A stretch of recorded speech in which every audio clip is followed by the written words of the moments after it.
Éxodo capítulo 40. El capítulo 40 es el último capítulo del libro de Éxodo. Entonces el día de hoy estamos terminando nuestra serie, la segunda parte del libro de Éxodo.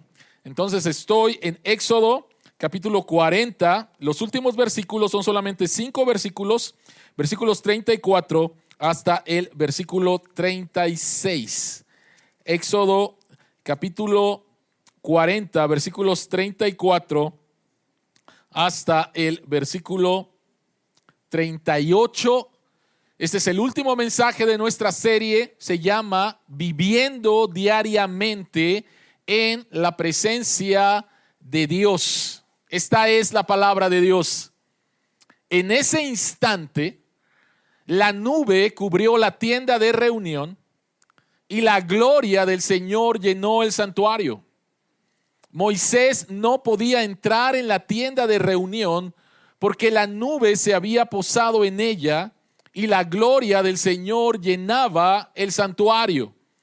Siempre que la nube se levantaba y se apartaba del santuario, los israelitas levantaban campamento y se ponían en marcha. Si la nube no se levantaba, ellos no se ponían en marcha. Durante todas las marchas de los israelitas, la nube del Señor reposaba sobre el santuario durante el día, pero durante la noche había fuego en la nube a la vista de todo el pueblo de Israel. Señor, este es el último mensaje en esta serie del libro de Éxodo. Y te damos las gracias, Señor, por la riqueza de tu palabra. Ahora, Padre, te pedimos nuevamente, abre nuestros ojos para ver las maravillas que hay en tu palabra. Que tu Espíritu Santo nos guíe a toda la verdad del Evangelio, la podamos creer y ser transformados. En el nombre de Jesús. Amén. ¿Cómo fue tu semana? ¿Cómo fue tu semana? La semana pasada, al terminar el culto, una persona me abordó para decirme: pastor, ore por mí porque es muy difícil lo que estoy viviendo en mi trabajo. Es muy difícil. Es muy difícil. Y me explicó brevemente la situación, los ataques que está viviendo, el estrés que está sufriendo. Es muy difícil. ¿Cómo fue tu semana? ¿Cómo fue tu semana? Vivir en un mundo caído es difícil. Es difícil. Enfrentamos a situaciones difíciles todos los días. Y el pastor John Piper, en uno de sus libros, escribe lo siguiente con respecto a las dificultades de la vida. Y él escribe: la vida no es una línea recta que lleva de una bendición a la siguiente y finalmente al cielo. Si eso te enseñaron en tu iglesia, te engañaron.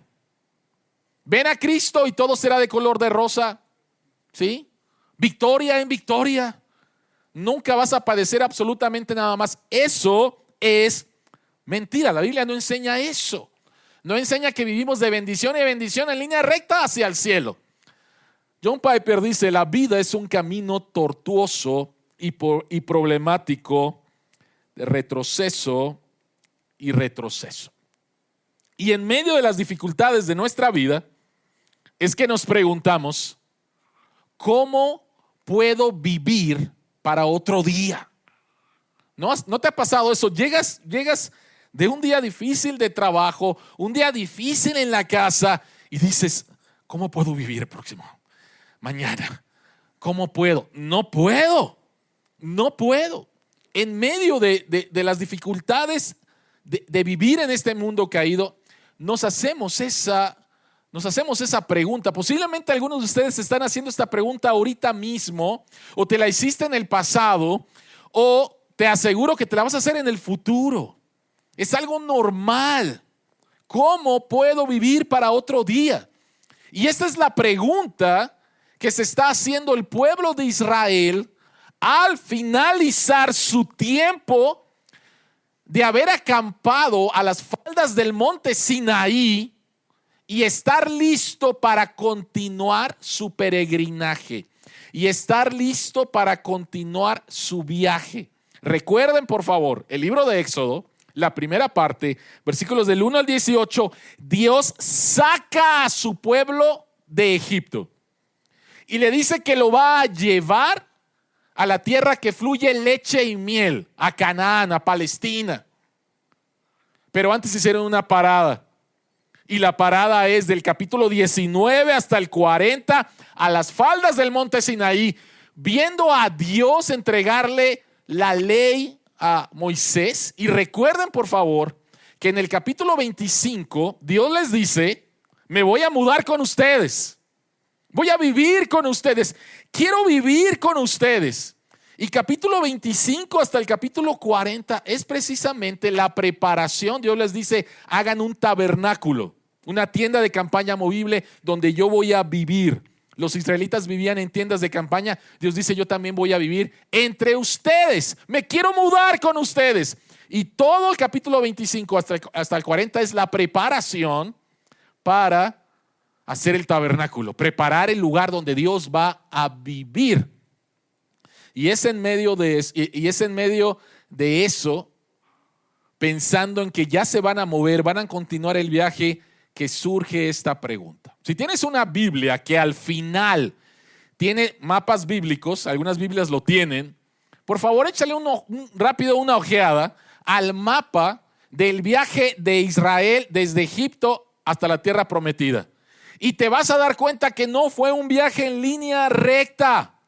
Fue un viaje donde hubo retrocesos, hubo subidas, hubo bajadas. Es en el desierto. Y es ahí donde, en las dificultades de estar en el desierto, nos hacemos esa pregunta: ¿cómo puedo vivir para otro día? Y este texto, estos 5 versículos, nos van a dar la respuesta para eso. Hay una palabra que se repite en los 5 versículos. No sé si lo notaste. Y la palabra es nube. La palabra es nube. La nube es la manifestación visible del invisible Dios.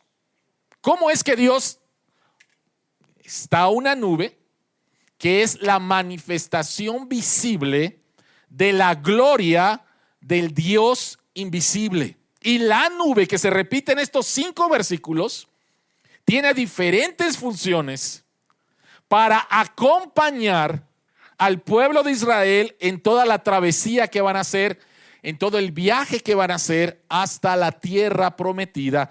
Y vamos a encontrar en estos 5 versículos la respuesta para contestar la pregunta: ¿cómo puedes vivir para otro día?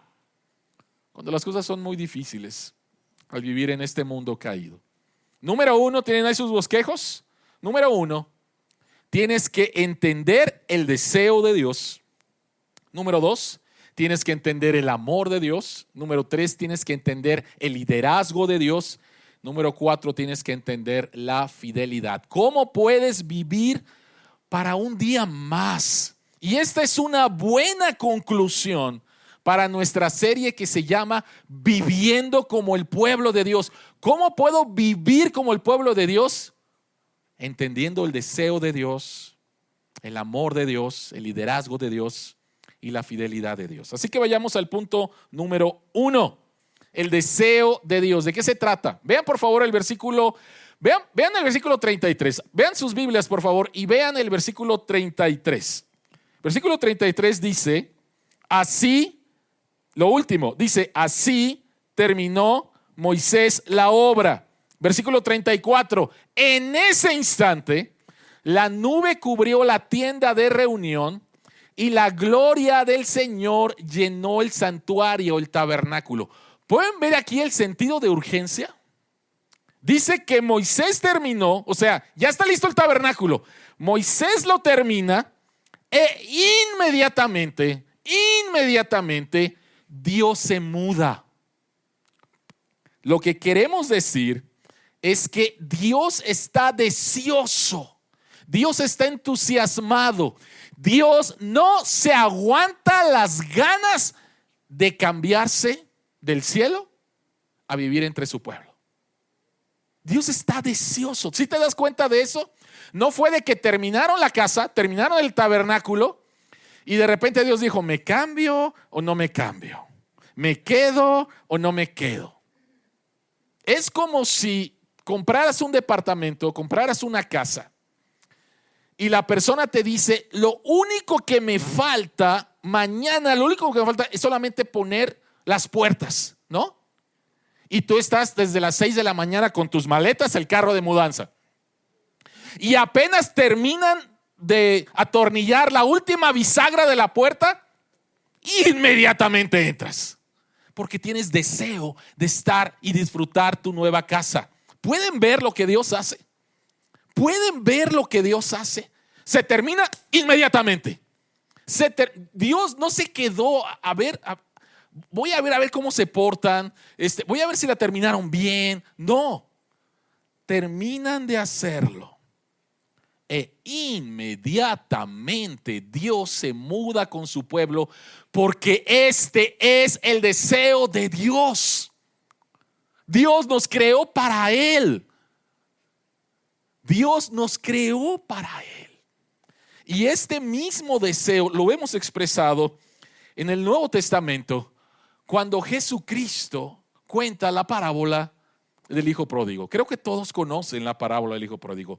Es una de las historias más fabulosas en la historia humana. Y Jesucristo cuenta una historia de un padre con dos hijos. Un hijo mayor que se quedó con su padre y un hijo menor que le dice a su padre, ya no me aguanto las ganas de que te mueras, por favor te puedes morir para recibir la herencia. Básicamente eso fue lo que le dijo. Y el padre reparte la herencia. Y el hijo menor se va lejos de su padre y desperdicia completamente la herencia. Hasta que llegó a un momento de pobreza y que le cae el 20 de que hizo una tontería y decide regresar a la casa de su padre. ¿Conoces la historia? Es interesante cómo Jesucristo presenta al Padre. Y lo presenta como alguien que está afuera de su casa esperando a ver si su hijo regresa.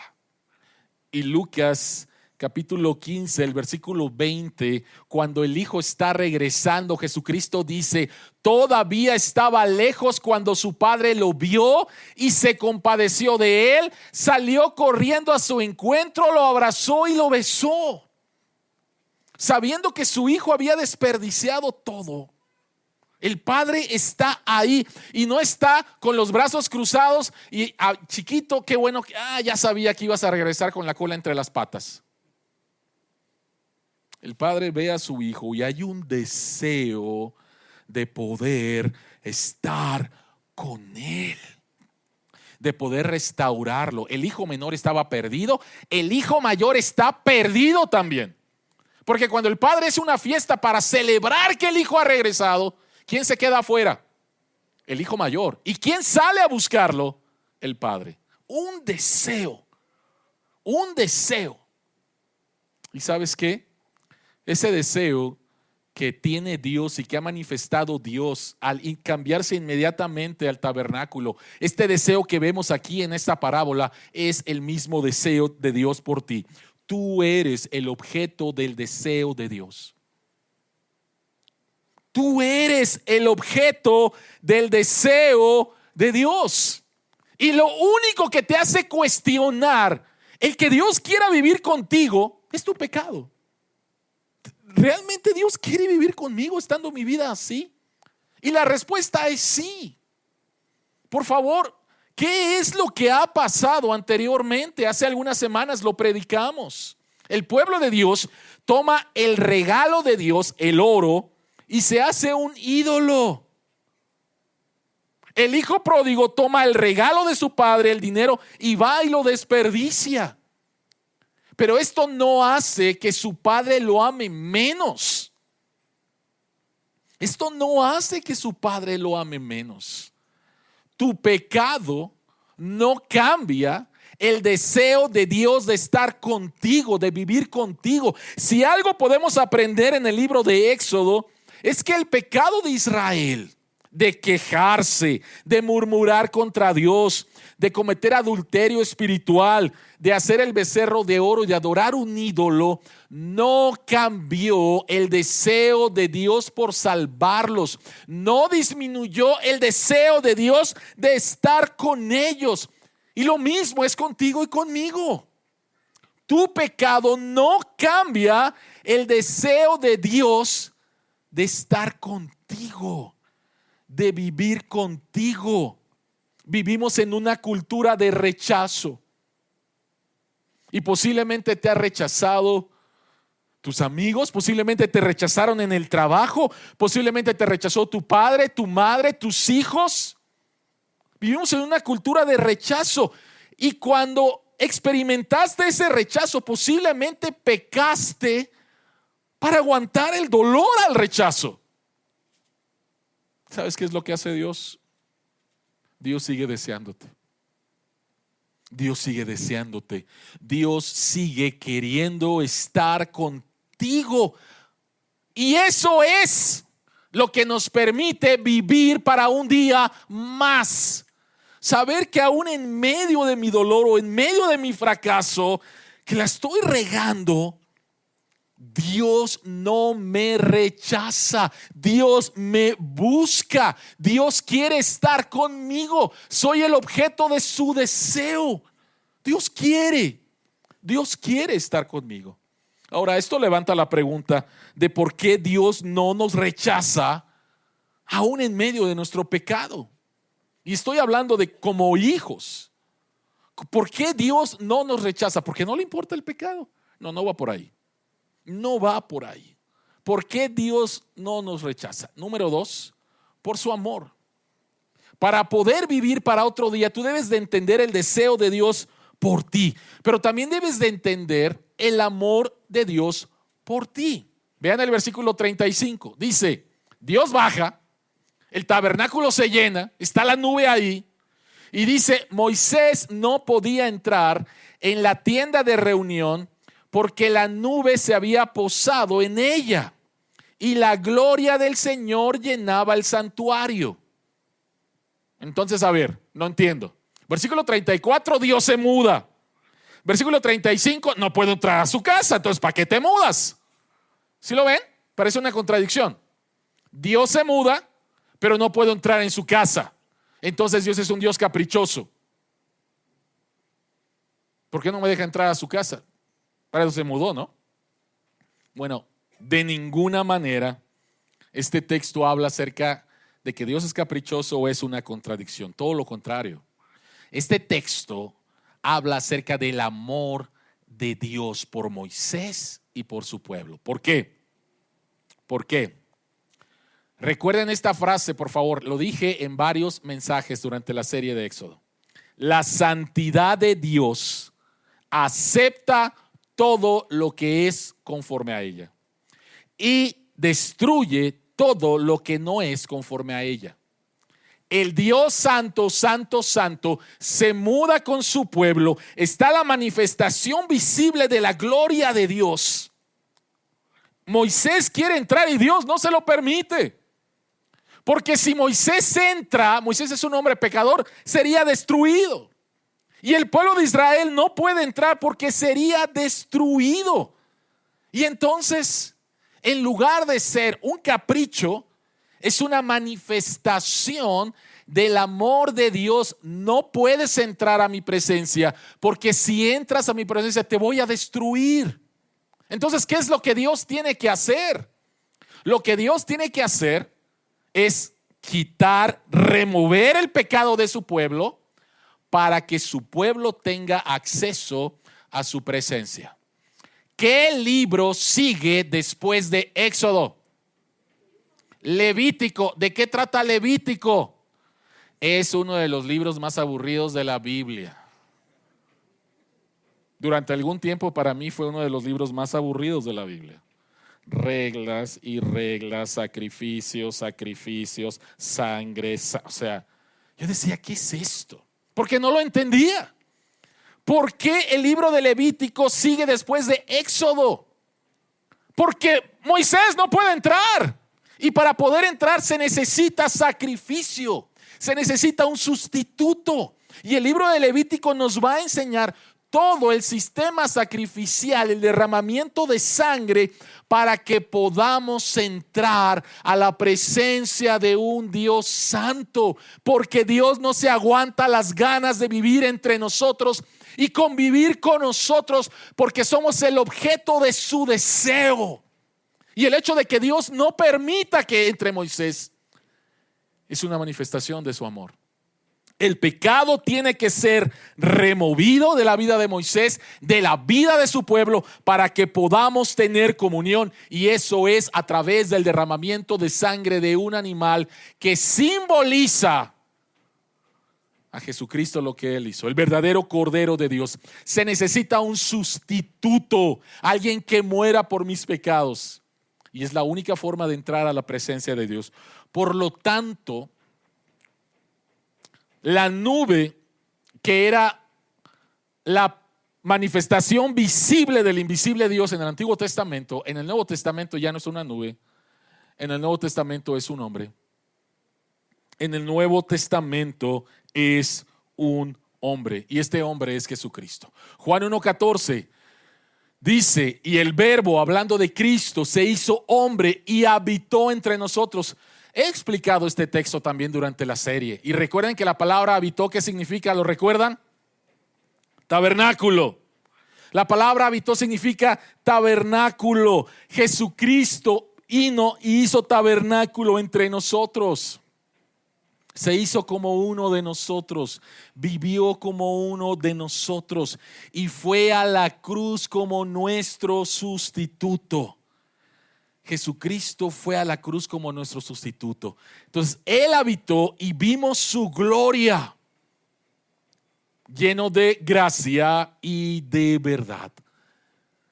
Ahora podemos tener entrada a Dios. ¿Recuerdan lo que pasó cuando Jesucristo muere? ¿Qué es lo que sucede en el templo? ¿Lo recuerdan? Algo muy extraño sucedió en el templo. ¿Qué fue lo que pasó?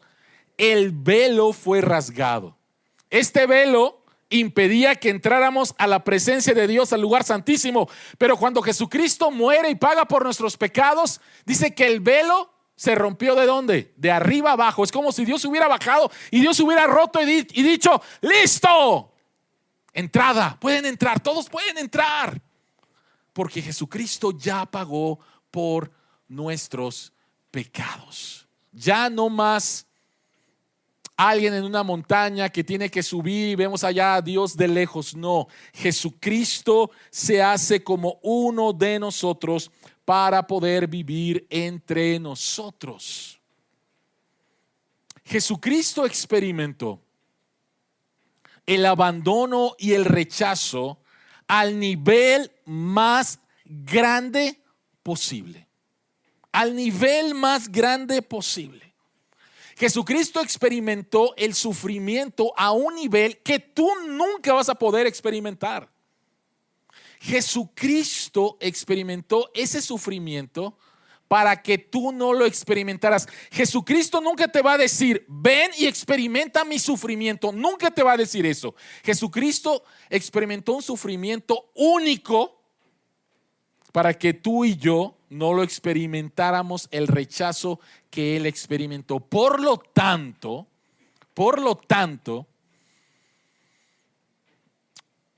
Él te entiende. Por lo tanto, Él puede confortar, porque Él entiende tu sufrimiento. Él verdaderamente entiende tu sufrimiento y te va a confortar. Y Dios no te conforta, Jesucristo no te conforta diciéndote: ya, por favor, deja de llorar, la vida tiene que continuar. Jesucristo no te conforta diciendo: ya, supéralo. Jesucristo no te conforta diciendo: oye, te estás tomando la vida muy en serio, relájate. Jesucristo no te conforta de esa manera. Jesucristo te conforta al expresarte compasión. ¿Qué significa compasión? Él siente lo que tú sientes. Él entiende lo que está pasando. Y Él está contigo en tu sufrimiento, te ama y te sostiene en medio del mismo. Él entiende. Tenemos un Dios que entiende porque experimentó sufrimiento. No hay nada que tú sufras que Jesucristo diga, no sé de lo que me estás hablando. Me lo imagino. No se lo imagina, lo vivió. Y por lo tanto Él te conforta al expresarte su compasión.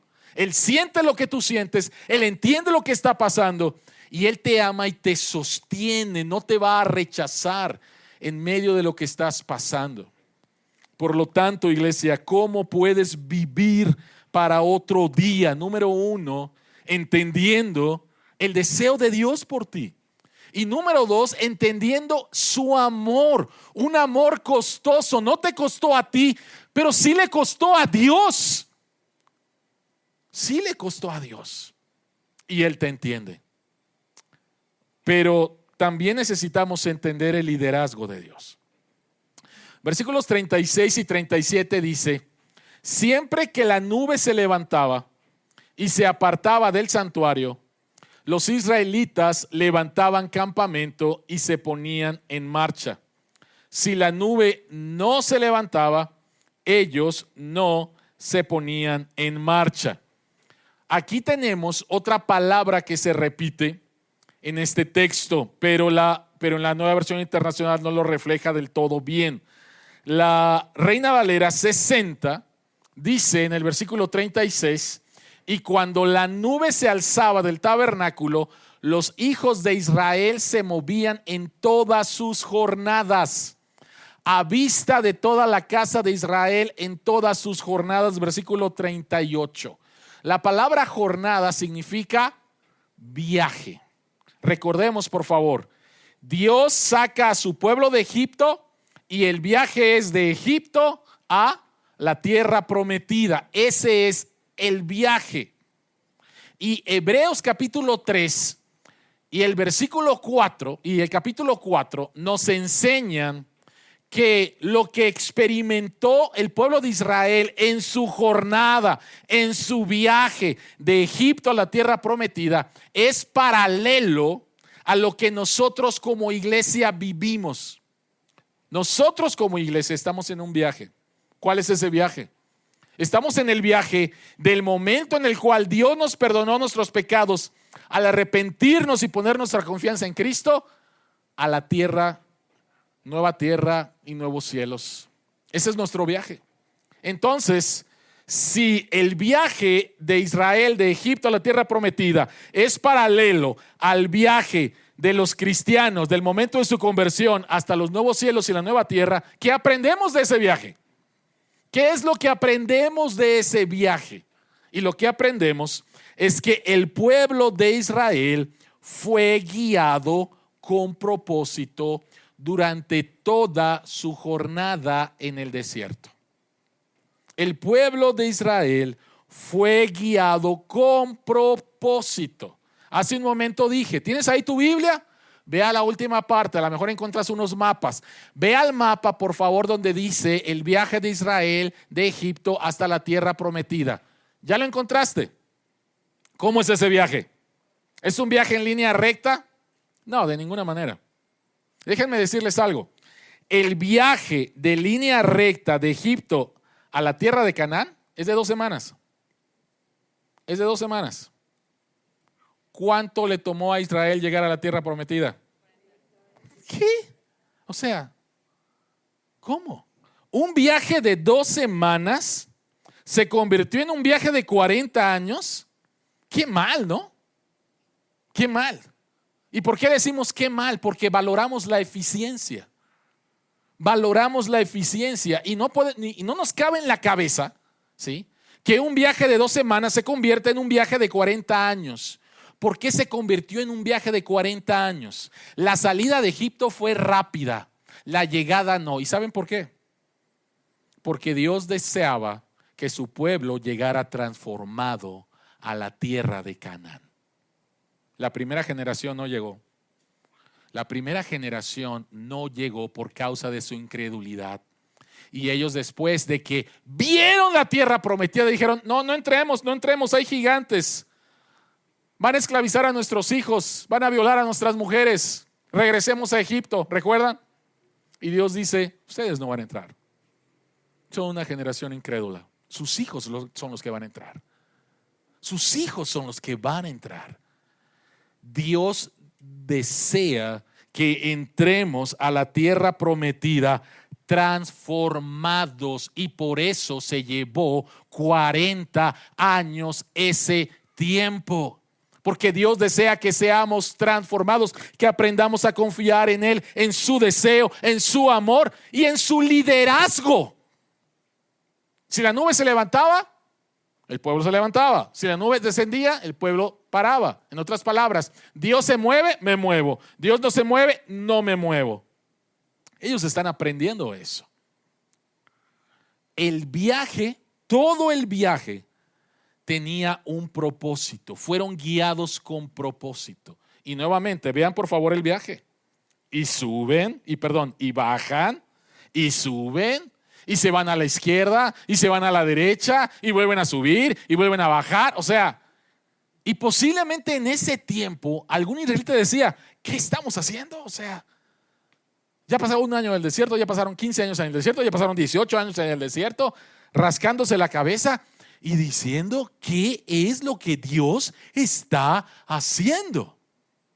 Y posiblemente es lo que tú te preguntas.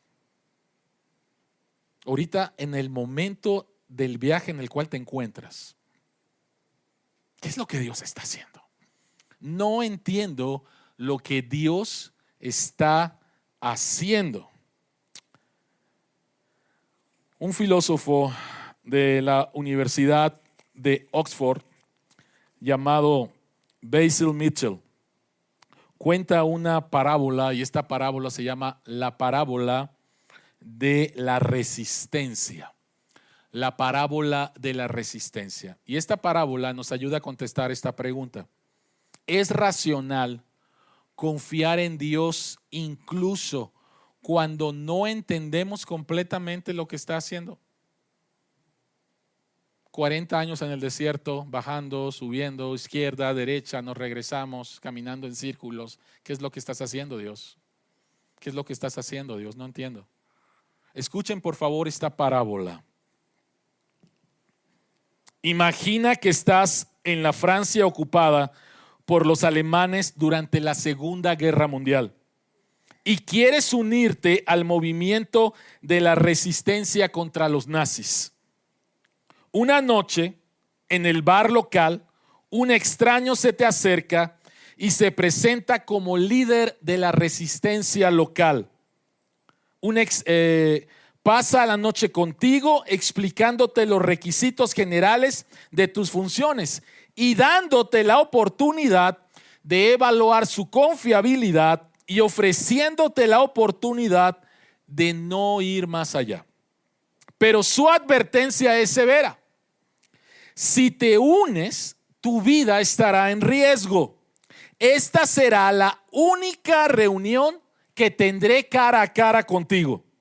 Después de esto, recibirás órdenes y tendrás que seguirlas sin dudar, a menudo completamente a oscuras en cuanto a los porqués y para qué de las operaciones, y siempre con el miedo aterrador de que tu confianza sea traicionada.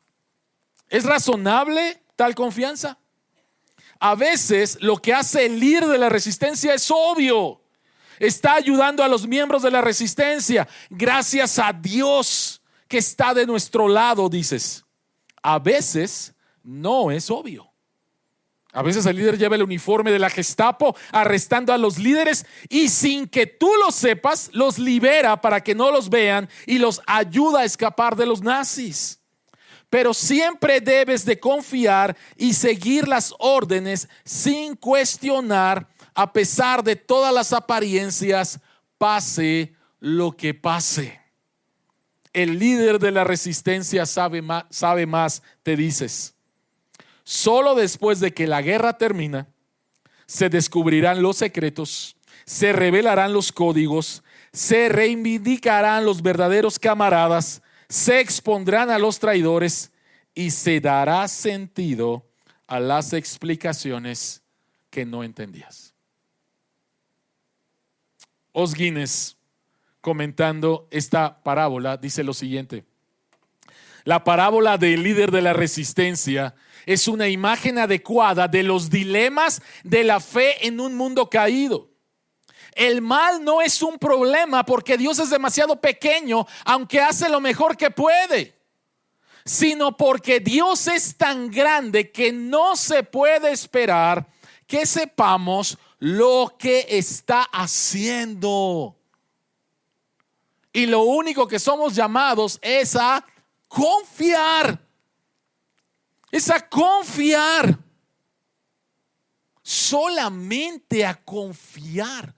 Necesitamos adentrarnos en el sufrimiento de Jesucristo como la máxima muestra del amor de Dios. Y cuando estamos atravesando por los momentos difíciles en los cuales nos rascamos la cabeza diciendo: Señor, no entiendo lo que estás haciendo, pero confío en ti porque tú me has mostrado tu amor en la cruz. Porque Jesucristo murió, resucitó y está a tu diestra, y Él intercede por mí todos los días. Por lo tanto, aunque no entienda, voy a confiar en ti porque tú eres mucho más grande. Y no necesitas decirme todas las cosas que vas a hacer. Y aunque Dios nos dijera todas las cosas que va a hacer, ¿tú crees que lo entenderías? ¿Qué pasó con Habacuc? Dios, no entiendo. ¿Por qué mi ciudad está así? ¿Por qué hay corrupción? ¿Por qué hay asesinato? ¿Por qué hay? Y Dios dice: no te preocupes, voy a traer a los babilonios y los van a arrasar. Y Habacuc dice: ¿qué? No entendió. No entendió. ¿Y recuerdan las últimas palabras de Habacuc? Aunque la higuera no florezca, ni en las vides haya higos, aunque sea todo un desastre, dice Habacuc, yo voy a confiar en Dios. Yo voy a confiar en Dios. Y de esto se trata. Si vamos a vivir para otro día más, necesitamos entender, número 1, el deseo de Dios por ti. Número 2, su amor manifestado a través de Cristo. Y número 3, su liderazgo. Su liderazgo. Número 4, su fidelidad. Número 4, su fidelidad. Versículo 38. Durante todas las marchas de los israelitas, la nube del Señor reposaba sobre el santuario durante el día, pero durante la noche había fuego en la nube a la vista de todo el pueblo de Israel. Vean otra vez la palabra nube. Entonces era muy fácil, ¿no? Era muy fácil decir: nos vamos a la derecha porque la nube se va a la derecha, nos vamos a la izquierda porque la nube está para la izquierda. Era muy fácil saber la guía de Dios. Y alguien pudiera decir: oye, pero ¿no sería muy bueno el día de hoy hacerlo así? Que desapareciera una nube y que me dijera qué hacer. Ya dije que la nube en el Nuevo Testamento no es nube, es una persona.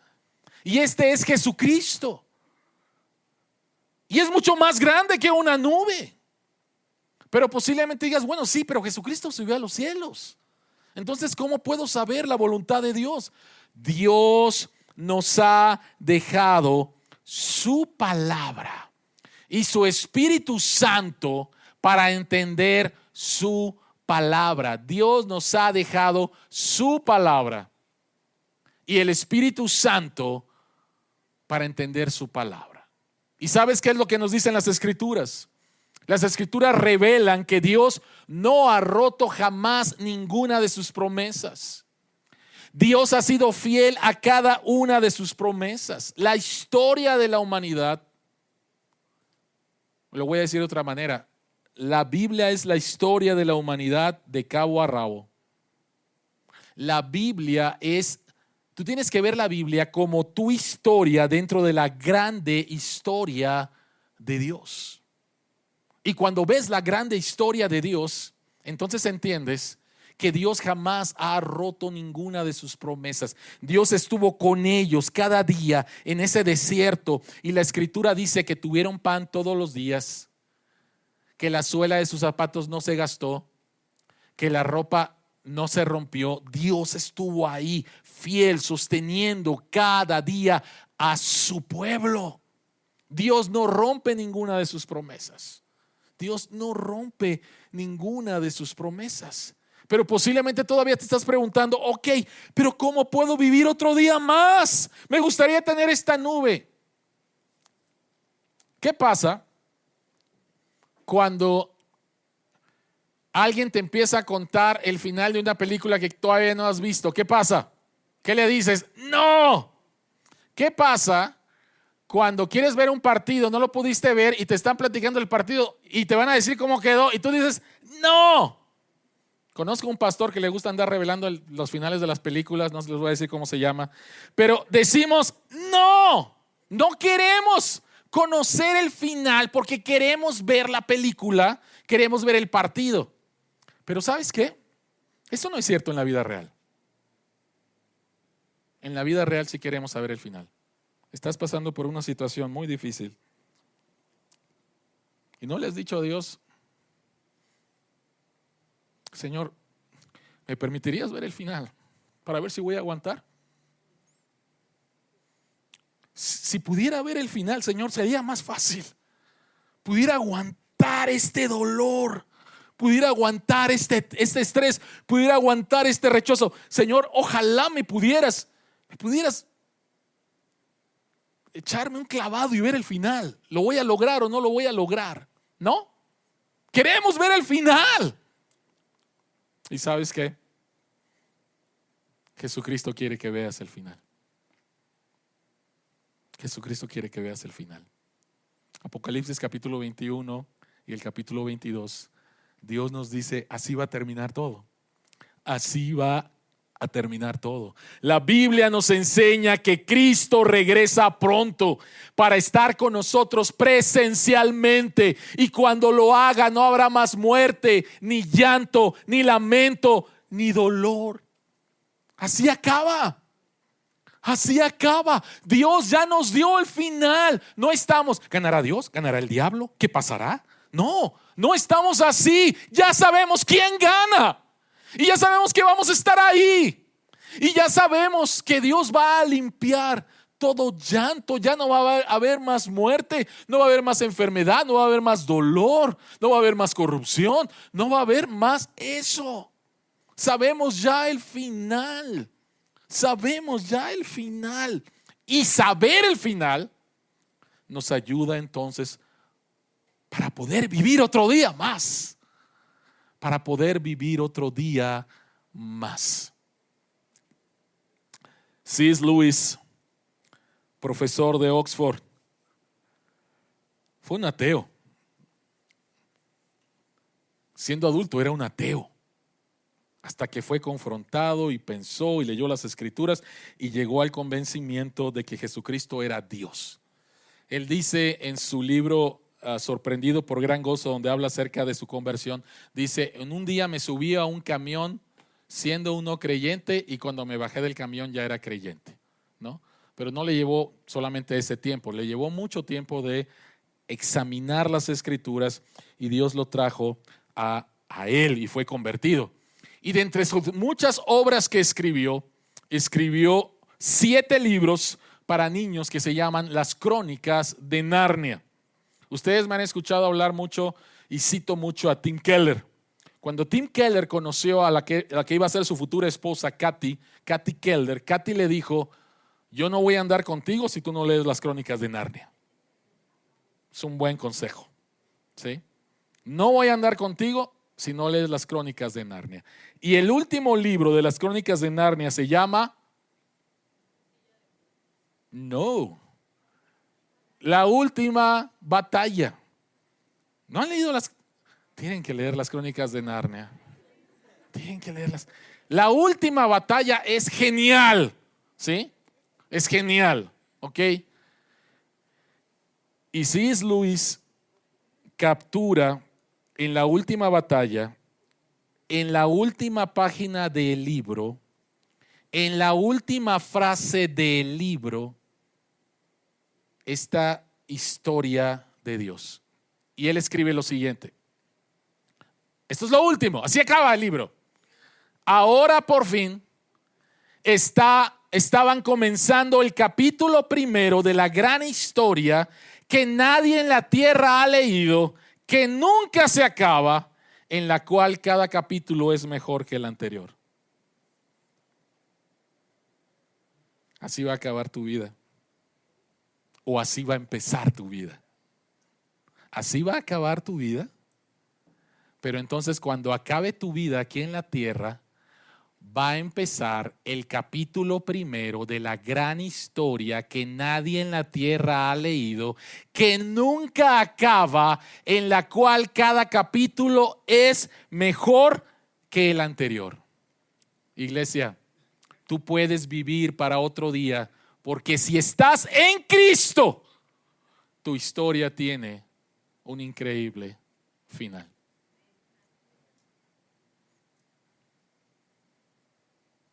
Tú puedes vivir para otro día, porque si estás en Cristo, tu historia tiene un increíble final. Amén. Oremos.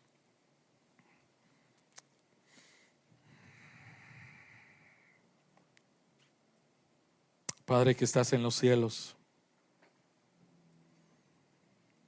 nos acercamos a ti, Señor.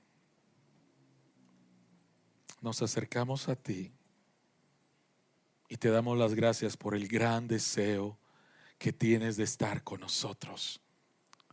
Aun cuando nosotros te hemos rechazado, aun cuando nosotros no tenemos ese mismo deseo, tú vienes. Y ahora tu Espíritu Santo habita en nosotros. Y un día, Señor, podemos ver a Jesucristo cara a cara. Gracias por tener este deseo de vivir con nosotros. Gracias por manifestar tu amor de la manera más grande posible, cuando en lugar de castigarnos a nosotros, rechazarnos a nosotros, rechazaste a tu propio Hijo en la cruz. Ayúdanos, Señor, a aceptar tu liderazgo, al confiar, Señor, en ti, cuando a veces no sabemos lo que estás haciendo en nuestra jornada, en nuestro viaje hacia tu casa. Pero ayúdanos a confiar en tu liderazgo, en que todas las cosas lo haces con un propósito, aún las cosas que no entendemos. Y Padre, gracias que eres fiel, y que no hay nada ni nadie que pueda impedir que la obra que empezaste se culmine en nosotros.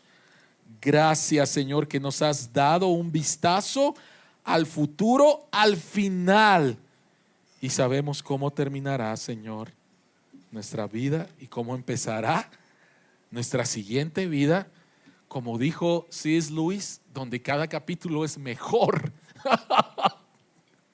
Donde cada capítulo es mejor. Gracias, Padre. Gracias por darnos lo que necesitamos en este mundo caído para vivir un día más. En tu nombre oramos. Amén.